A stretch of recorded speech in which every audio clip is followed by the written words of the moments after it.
Tonight's episode will be audited by the accounting firm of Thede, Harley, and BS.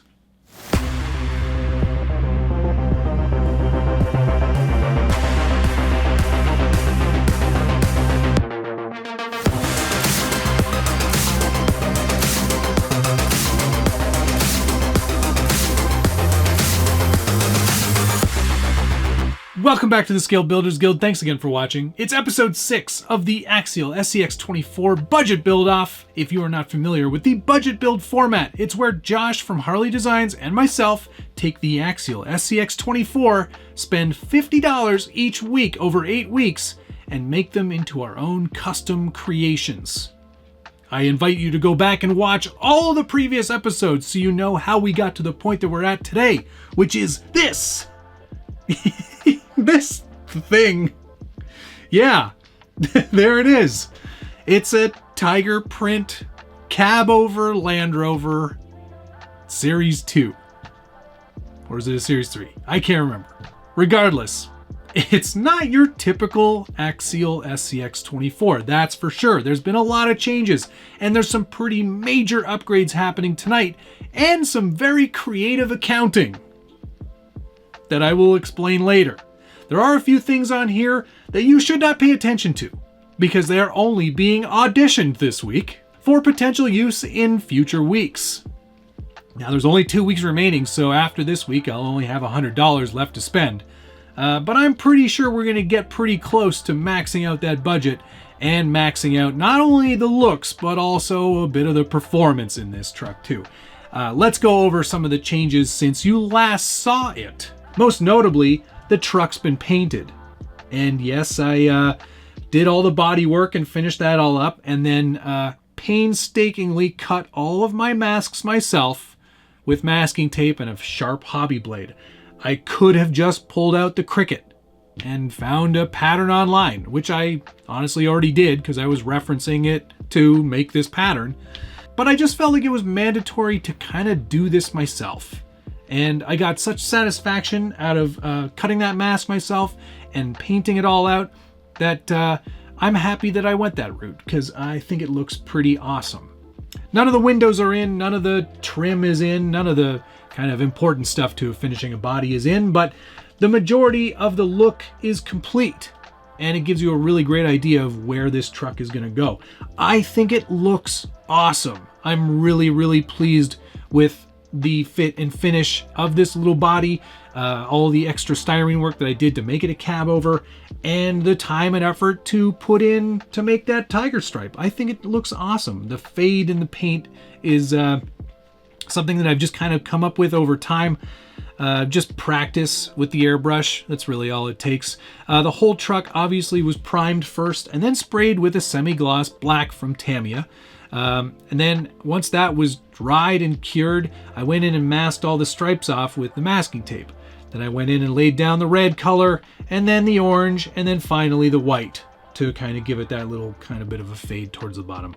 I'm really pleased with how it looks. I think it really kind of ties the whole truck together and makes it even more unique than it already was. You'll probably also notice right away that the wheelbase has been adjusted up front to accommodate for the actual wheel arches. I decided I'd rather spend a little bit of money on an extra long front link set rather than cut these wheel wells, which I think would have dramatically altered the look in not a good way. I decided to spend a little bit of money this week and extend that front wheelbase. It's not difficult because it's servo on axle, so you're not really going to worry about the geometry of that chassis mounted servo sort of situation that you normally would, so it's really super easy. There is a link set available from Axial. I purchased that despite the fact that all the extra links are already in the package. I used what I could, but I needed that special 3-link one up front to make that all work without going to a 4-link front and spending more money. So that's avoided. I'm very happy with how the whole proportion of the truck looks. And you'll notice it does have a bit of a Carolina lean as well, similar to Josh's truck.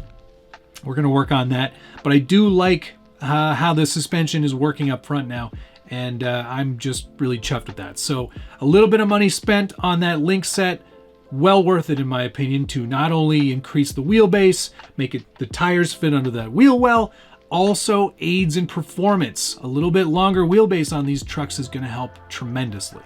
Now, these little guys here, don't look at those. We're not worried about that this week. I'm auditioning something that may find its way into next week, if we in fact even need it. So pretend those aren't there, because in my book, they're not. The next biggest upgrade is under the hood. And I have to say, after spending a little bit of time with this upgrade this week, this is an absolute must, in my opinion. If you want great low speed control, if you want FOC, if you want a ton of great features and a ton more torque over stock, you have to upgrade to a brushless motor. This is the Furitek Komodo brushless outrunner motor for the SCX24 from Furitek. Did I say that already? This is the Furitek Komodo brushless outrunner motor for the SCX24. It comes with its own conversion kit for the transmission and a metal spur gear and a brass pinion gear for the motor. All in one, great conversion, super easy to do. Let me walk you through installing this motor because that is a really important part of this build. I've actually went to the trouble of reassembling the old transmission with the original stock brushed motor just so we could do this demo. It's very simple though. Remove the 3 screws that are attaching the transmission to the chassis. There's 1 on the top, 2 on the bottom of the skid. Once those are removed, you can lift the whole transmission out. Drive shafts will obviously, half of them will stay on. You can leave those on. For now, remove the rear cover that gives you access to the rest of the screws that we'll need to get the transmission's motor plate removed. First things first though, let's remove that stock brushed motor. 2 screws are holding that in place. Then we can remove the screws that are holding the metal plate to the transmission itself.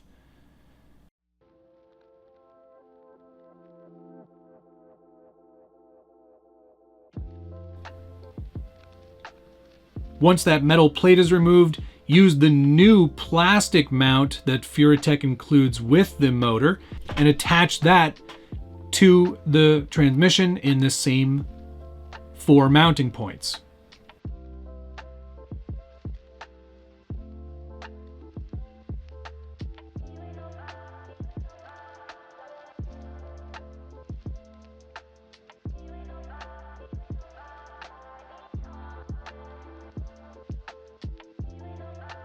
It's a good practice to have that pinion pretty much flush with the output shaft. And then we're going to install that motor. There are 2 M3 screws and washers that are included. And we mount those into the transmission motor mount plate.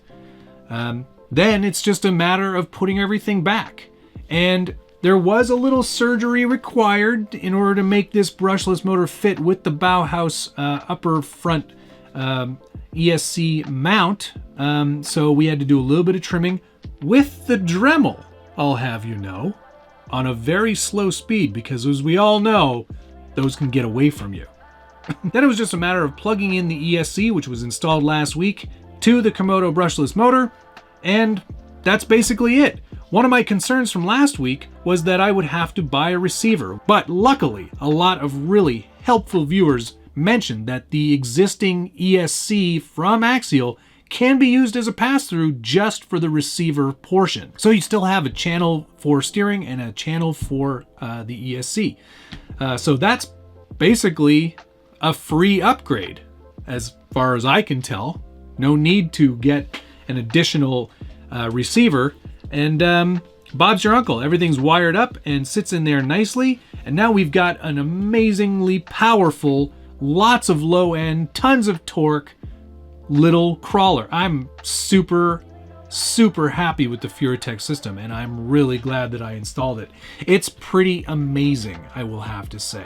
One other thing that I auditioned for this week are these boat sides that I created for this truck. I designed them and printed them at home here, and not entirely sure that they work quite right, so we're not gonna put them in the budget yet. But there are some design modifications that I'd like to make before we call that done.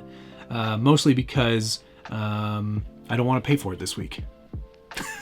The motor also got primed this week. It's not ready to be put back into the truck yet, but there shouldn't be any trouble fitting it back there because there's literally nothing back there anymore. The way that I've kind of built these boat sides or sliders, whatever you want to call them, I did build them as little pockets for all of the electronics, so they all sit in there quite nicely, as you can see. Otherwise, I'm pretty happy with how things are coming together on this build. I think it looks awesome. And I can't wait to just get it that much closer to being done. And in fact, since we're only 2 weeks away, I won't have to wait very long. I will say though, bang for your buck, that brushless motor upgrade in the ESC is honestly such a game changer for this tiny little truck. It's really amazing. And to see that low end and how slowly it can crawl over an obstacle and still maintain speed is pretty incredible. FOC is really ingenious technology, and in something small like this that needs a little bit more power, it's a really awesome upgrade. So kudos to Furitek for coming out with that, because it is a game changer for the SCX24. All right, time for a tally. I had $10.64 remaining from the previous week, giving me a total of $60.64 to try to spend this week. I went a tiny bit over. I spent $49.99 on the Furitek brushless motor with the transmission conversion kit, and an additional $10.99. I found it for $10.99 for the long wheelbase link kit, for a grand total of $60.98, leaving me minus 34 cents for week 6. Just squeaked it in there, barely. Creative accounting. I'll put a link down below to all of the things that I purchased this week, and you can find them for the prices that I found them for too. I guess there is one sort of weird thing that happened, and that was the Bluetooth unit wasn't included. So for the sake of this budget, I won't use it. Pretend it's not there. All right, so that's where we stand. 34 cents in the hole going into week 7. What's the question for this week? If you had $100 remaining for the next 2 weeks, how would you spend it on the SCX24? Would you put that money into wheels and tires? Would you put that money into more performance parts, say a servo, for example? Where would you spend that money? Put a comment down below. You know I love reading through your feedback, and I try to answer as many of them as I can. And if you're enjoying this video series, you like this idea of building and upgrading and budgeting over time, hit the like button, subscribe if you haven't already, and ring that notification bell so you get updates anytime there's a new video from the Scale Builders Guild. I think that's going to do it. I'm pretty excited with the progress. This little truck is amazing and capable. I'm really impressed. I can't wait to finish it up and figure out how we're going to get everything mounted in there. And whatever is going on here with these doodads. Don't look there. Don't look over there. Don't pay attention to that. We'll hit that soon. All right, that's going to do it. Thank you so much for watching. See you again next week for episode 7.